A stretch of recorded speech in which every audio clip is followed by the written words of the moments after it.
Welcome to the Circular Machine Knitting Channel. I'm your host, Kim Thompson Pinder, the Knitting Machine Maverick.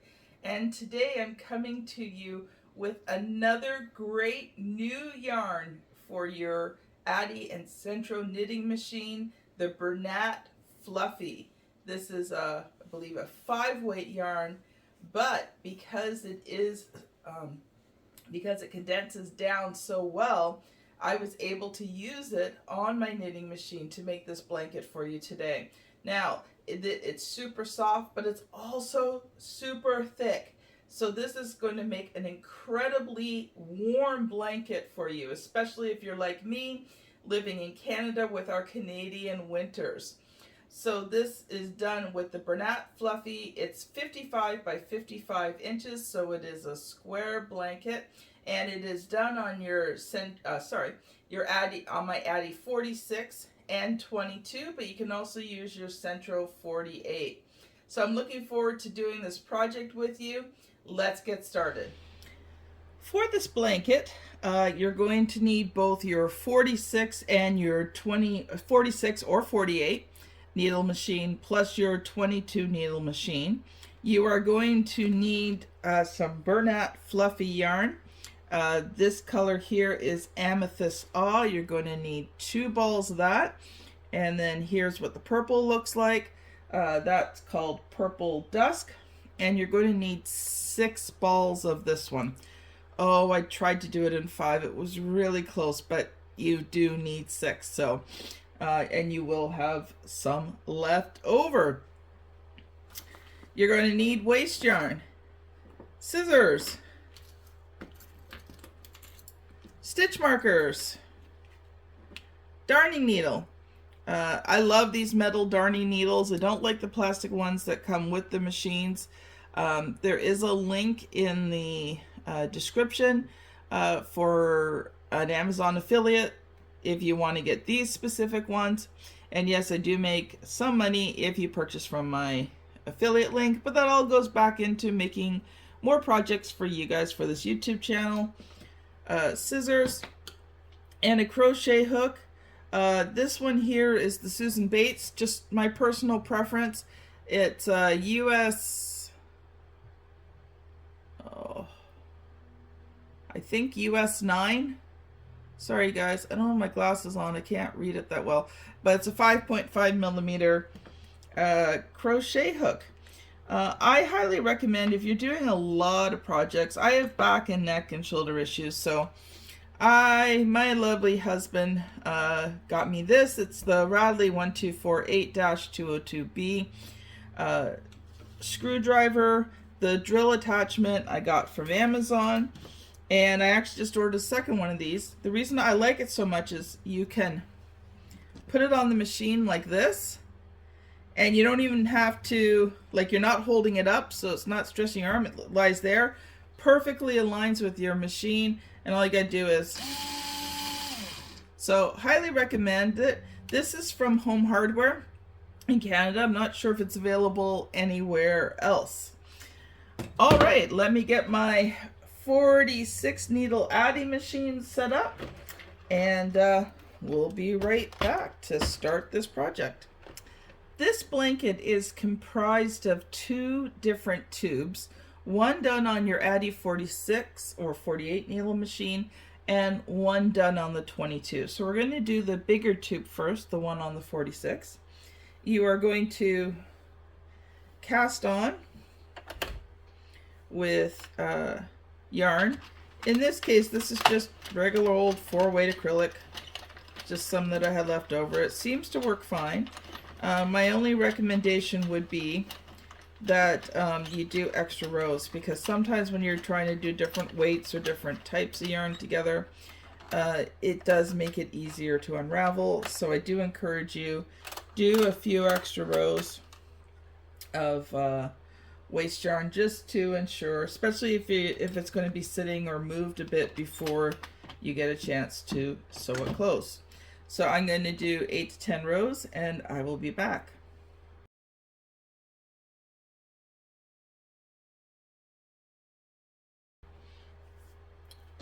Okay, so now we're going to load There we go. We're going to load the main yarn in. I highly recommend you guys get a yarn winder if you're doing a lot of projects, especially these bigger blankets or things that, you know, we're going to require, you know, 100 or more rows. Get a yarn winder, excuse me, and pre-wind your yarn.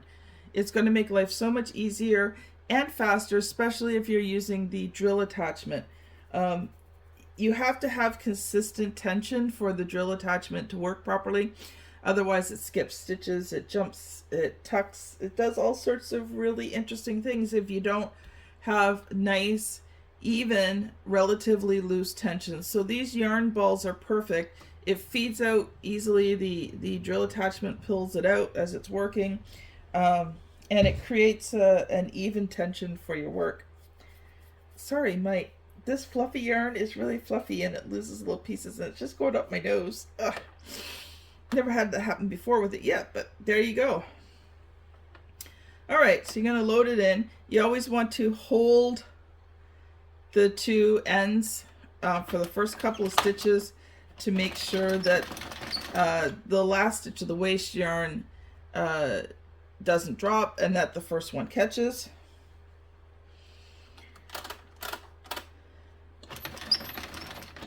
I usually just go halfway around because it makes tying it easier. Just tie it once, just holds it together. And then what you're going to do is it's lengthy, but it's easy. You're just going to do 275 rows. So I will be back when that is done to show you the next step. Here we are at the end of tube 275. You're going to see that this comes out a fairly tight knit. This is a very firm blanket. I forgot to tell you something just before you went to do the tube. This is a thicker yarn. This is a 5-weight yarn. It does work in the machine, but no tension. Like, put it in your machine and just let it glide through your fingers. That's all I do. I do not put any tension on this whatsoever. These thicker yarns are harder for the needle to catch, and if you put tension on it, they slip, they tuck, they whatever. So no tension on this, on these when you do them. So we're done row 275, and as you can see, it's a very firm type felted type tube, but the machine handles it quite well. So you're just going to cast off, and you're going to grab some, oops, I guess I got dark blue here, some waste yarn. Oh, okay, that's all knotted up. There we go. And you are going to cast off with waste yarn. So you're going to do your 8 or so rows. You don't have to do 8 rows. Some people do 1, some people do 2, some people do 5. I prefer 8, especially on the bigger machine. It allows me to fold back the waste yarn while I'm sewing the tube together. It also doesn't unravel as much. But anyway, once you've done your rows of waste yarn, you're just going to snip it off and just crank it 2 more times, and it will come off of the machine by itself. There is occasionally one will get caught on a needle and you have to manually take it off, but otherwise than that, that's the end of this tube, and then we'll be back to do tube number 2. Tube number 2 is done very similarly to tube number 1. Actually almost identical, except for you're doing it on the 22 needle machine. So you're going to need some waste yarn, and I grabbed the wrong ones here. Grab my ones for the 46. Let's grab my ones here for the 22. All right. So you're going to cast on with waste yarn. You're going to do 275 rows. Then you are going to cast off using waste yarn, same as you did for the first machine. So you put the waste yarn in, you do your rows, and then you just let it run its course two times around. It releases it, and that's tube 2. All right, so we will see you back once I finish this to show you how to close the tubes, sew it together, and weave in the ends. We'll be right back.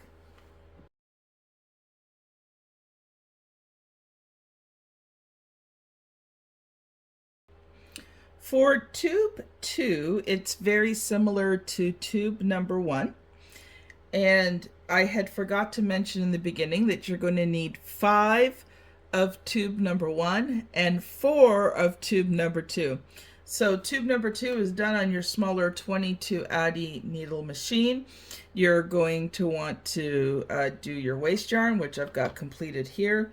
You're going to put in the amethyst which is the lighter purple one, or whatever lighter color one you choose.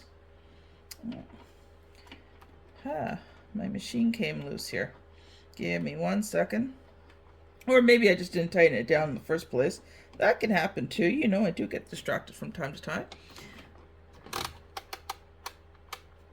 So you're going to load it. Same thing again. Just give it a quick tie off. You only need it once because you actually are going to undo it, but it just keeps everything connected. And then you're going to do 75 rows. You're going to do your rows of waist yarn after that. Then you're going to cast off by cranking it through twice. It'll come apart. And then I'm going to show you how to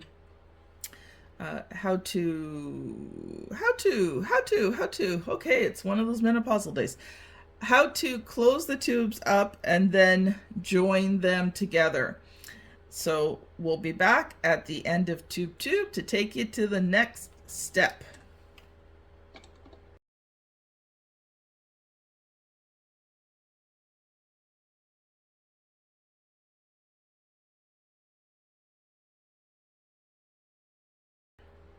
Today is Kim's Forgetful Day because there was one thing that I forgot to tell you. You're going to hit a point with the 22, I mean, unless you've got a table with a hole in it, where you're going to have to roll this up from the bottom. The 46 needle machine, you can actually just kind of, bunch it up, drop it, let it fall on the tube 1. But here you've got to roll it up. There's just not enough room in the machine, especially when you're doing 275 rows.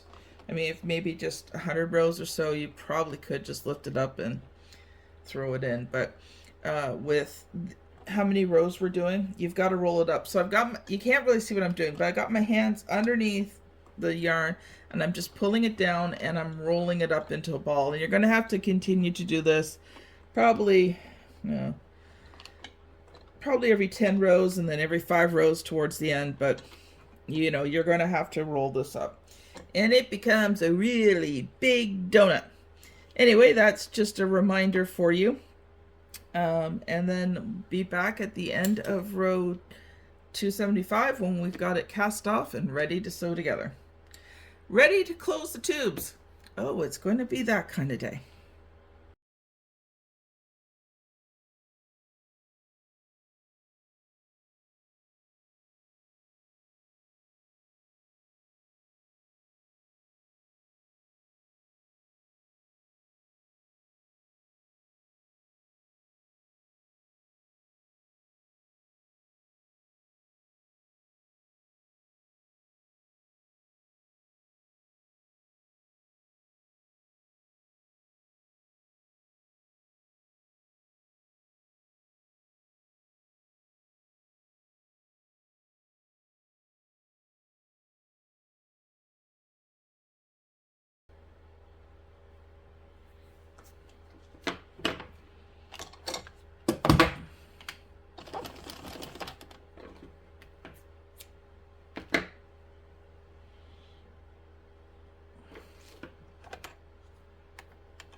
Okay, so here we go. We've got the ball. It's just come right out.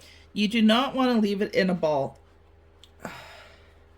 It's a little hard to get out sometimes, but don't leave it that way because it really it warps it. So as soon as it comes out, even if you're not ready to do anything else with it yet, just make sure that you unravel it. Now, me personally, just me, the way my mind works, I like to make the blanket as I go along. So when I'm done a tube, I'll close it up and then I sew it onto the blanket, because then I get a sense of accomplishment. But maybe you want to do all of the tubes at once. Either way, that's fine, and then sew them together. But here we're going to talk about closing them. So first thing you want to do is just give it a good stretch. It helps to set the stitches because you stretch it and then it relaxes into the shape it's supposed to be. And then you're going to turn this inside out. If you had to change yarns at any time, we need to take care of those ends first before you sew the tube closed. This is always the fun part.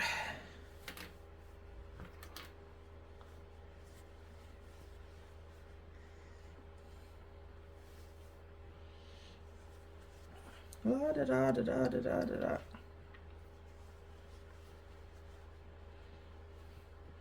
It always seems to take longer on these thinner, smaller tubes too.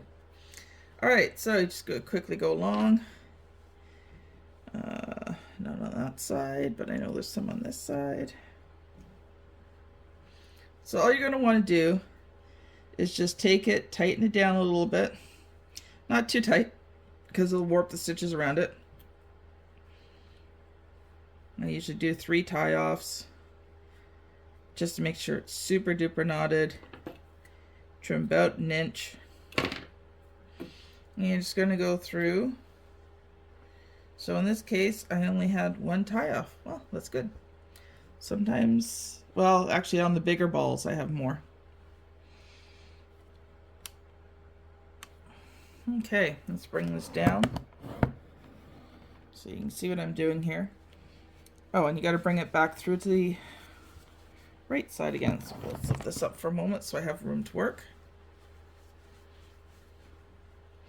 So I do have, I'm not going to go into extensively how to close the tubes, but I do have an extensive video on my Addi beginner tutorial playlist, and you know, it shows you everything that you need to know. But I will just show you a couple of quick things if you need a refresher or if you're a really fast learner.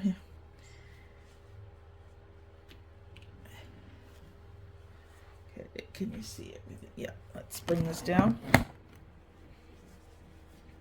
All right, you're going to untie this now. That's why you don't want it tied too tight. You're going to put your stitch markers in. When I'm looking down on this, it's the stitch to the left. I always call that the first stitch. I'm not sure why. It's probably the last. So on the first and the last stitch, you can tell where the last stitch is by where the yarn end comes out. It will be attached to it.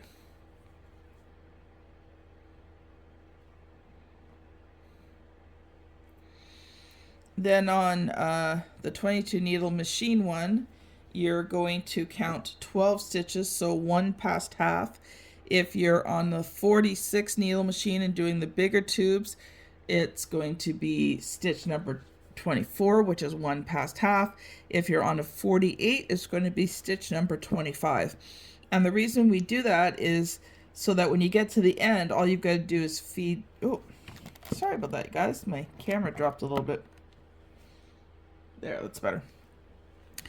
So that when you get to the end, all you've got to do is feed your yarn in through. So we're going to count 12. 1, 2, 3, 4, 5, 6, 7, 8, 9, 10, 11, 12.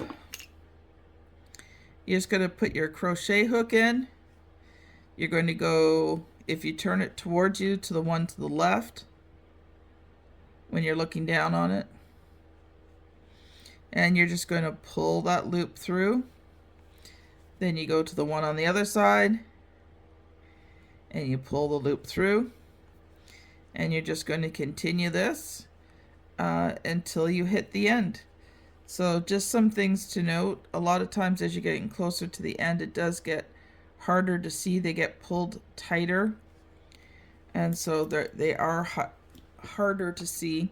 As you can see here, with lots of waste yarn, you can just bend it back and it helps you to see your stitches easier. Use different color waste yarn, usually ones that's opposite or very dramatically different in this case, so you can really see the stitches. Makes this part a whole lot faster. Okay. I don't think I'll stop the video for this. I'm only going to be maybe a minute or two at tops, because I've done so many of these tubes. I've done, I don't know, 16, 15, 16, 17, 18, I don't know, I've lost track of how many blankets I've done. And each blanket has quite a few tubes, and each tube has 2 sides. So you can see that I have done this many, many times. Alright, so as you start to hit towards the end, you're going to see it does get tighter, it gets harder to see. Make sure you keep these yarn ends out, just so you can feed it through easy. But you're going to just get into that stitch there. See, it gets a little tighter towards the end. And there we go. Huh. That doesn't happen very often, but somehow I counted this wrong.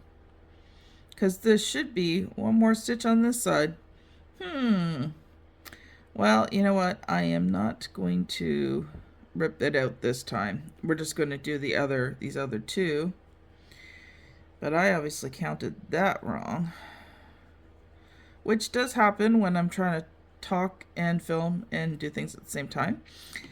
So it won't be quite as straight as it normally is. But to be honest, nobody will notice.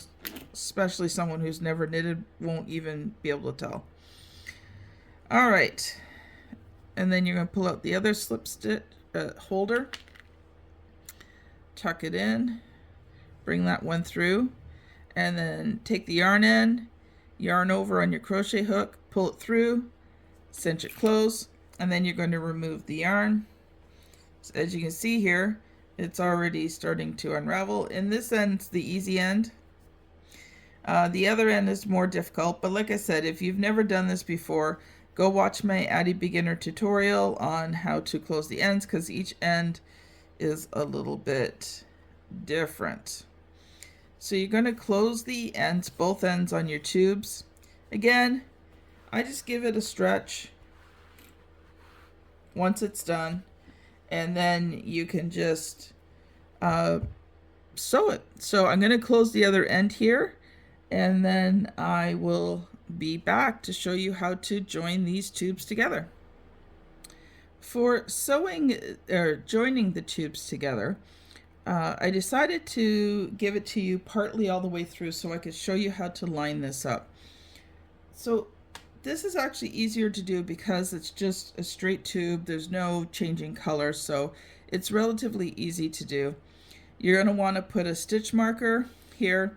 And you're going to want to put stitch markers all the way down. Now, if you've never joined tubes together before, I have a video for that as well in my Addi beginner tutorial. All right, make sure I got the right one there. Okay, so some things that are important. If you want a blanket that looks really good, professional, a blanket that you can sell or give away, you're going to want to put stitch markers, and you're going to want to pick a row where the V's go to the right, and you're going to pick a row and you're going to stitch marker that row all the way down. So if you've never done this before, here's the thing. This yarn, these tubes, they want to roll. So you can see here where I marked it, but it looks like it's halfway down. And that's what happens. So it's really important that you just go across every 15, 20 stitches. Just put a stitch marker in. Okay, they're not going to line up perfectly, and you're going to have to adjust it as you go. The point of this is actually to make sure that you just keep it on the same row and that it stays straight, so that when it's sewn together, it looks gorgeous and not like crooked lines.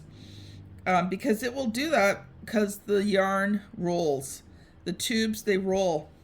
So you're going to want to do that all the way across. And what have I been using? I've been using the lighter yarn. Okay. So I got a ball of the lighter yarn here.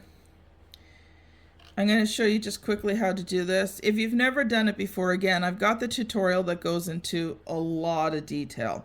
So it's going to walk you through step by step. But if you've done this before and you're just looking for some basics on using this yarn, I'll give them to you as I do a few stitches here. So you're going to want to make sure you got it. Okay, I got the right row here. You're going to want to make sure you got the right row pulled up. Oh, sorry guys. This blanket is partially done, so it's big. I can tell you this is wonderful. You know, it's going to be a thick blanket, very warm, super soft. It's going to make a great gift, but it's not the easiest to work with. All right, so if you noticed, I've put the yarn over my baby, under my other two fingers, and then over my my first finger, or second finger if you consider your, I guess your thumb is a finger. Your second finger, you're going to use your third finger and your thumb to hold the work. And your first finger is for tension on the yarn. And you're going to go in and you're going to take the two inner stitches from the V I showed you. You're going to wrap your yarn around, give yourself a bit of a yarn end. Wrap it around, that's called yarn over. Bring it through, yarn over again. So grab the yarn again, bring it through, and just cinch it down. That's just the first stitch. All right, and then you're going to do the same with the other stitches. You're going to put your needle in through the two, and this time you're going to yarn over, and you're just going to draw it through all of the stitches on the hook. That's called a slip stitch. And you are going to, let's see if I can. Okay, yarn over, pull it through. I'm going to put it in. I find with this one, even though it's really well defined, sometimes trying to get the stitch into this first one here is not easy. Now, I'm going to make something of note to you while we're talking about this, because this is, let's say you're joining your first two tubes together, and obviously the purple will be on the outside and then the light purple, but I started from the other end. So when you're putting the tubes on, you're going to want to have the blanket, the second tube on. You're going to want to have the blanket so that when you're holding it, the blanket is to the left of you with the back facing you. And then you're going to take the second tube and put it behind it. That will ensure that when you join them together, that all the back sides are on the back side, because you can reverse it and have one ridge on the front and one ridge on the back. I guess if you wanted to do that, that would probably be a design thing that you could do. But anyway, if you want to make sure that it just all looks wonderfully pretty, so like this, all the way across, then that's how you're going to want to line up the rest of your tubes. All right, so you're going to go down here. You're going to do all of these stitches. And if, say for some reason you get towards the end and you've maybe got a couple of extra stitches on one side as opposed to the other, it could just be where you started. You could have missed a stitch. It happens really easily, especially when you change yarns. What you're going to do, so let's say you have more purple, one more purple stitch than the amethyst. So all you're going to do is just you're going to catch the first purple stitch, second purple stitch, and just bring them through. Okay, you can do that a few times. It's not going to warp the blanket. You don't want to do it too much because eventually it will. But if you've only got a couple of stitches and it just isn't lining up properly, just do a couple of double stitches to catch it up. That's fine, not a big deal. What I'd recommend though is when you get down to about the last 10 stitches is just do a count on each side, and then you can determine if you need to do that for any of the stitching. Anyway, that's how you join it together. And now I am just going to move this over here, do this, make a big loop so I can come back to it. And I'm just going to show you how to weave in the ends. So you're going to have 3 different types of ends that you weave in. Let's move this over here so it's not in the way. So this single one on the end, it's very simple. You're just going to take your darning needle, you're going to put it in. See, it's already knotted and everything, so you're just going to put it in the top here. You're going to bring it down, and you're just going to bring the needle out. Now, you don't want the needle showing through on the other side because you want to go down the middle of the tube. You're just going to feed your yarn through here, bring it down,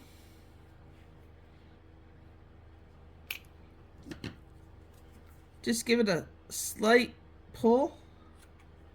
There you go, it's inside. All right, now this one I'm working on, so we won't do this one. The next one is, oh, there's my needle. All right, so this one has 3. All you're going to do is just knot it together and knot it, have it on the back side facing you so it knots to the back side, not the front side. I always just do 3 again, just keep it super duper tight. And then what you're going to do, it's just the same thing again.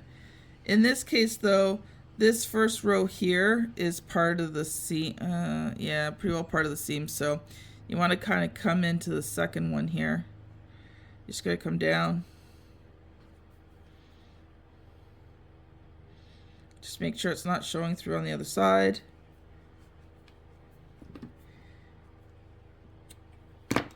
Same thing here.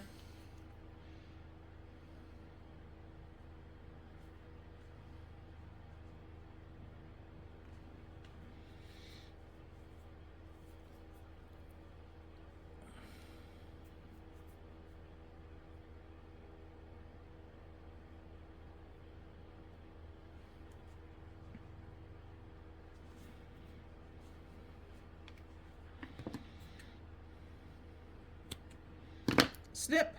Okay, that one's done. And then here's the third one. This one here, this thing picks up fuzz. All right, sorry. I actually love the blanket, but with it being fuzzy, it does catch the little things. Good thing this blanket's going to be washable. So for the third one here, you're just going to take it through the 2 ends. Well, not through the loops on the top here. You're just going to bring it up and through. Make a knot. Just cinch it. Yeah, probably cinch it again. So I'm just going to go through up here again. If I got enough yarn. I didn't leave myself a lot of the yarn in there.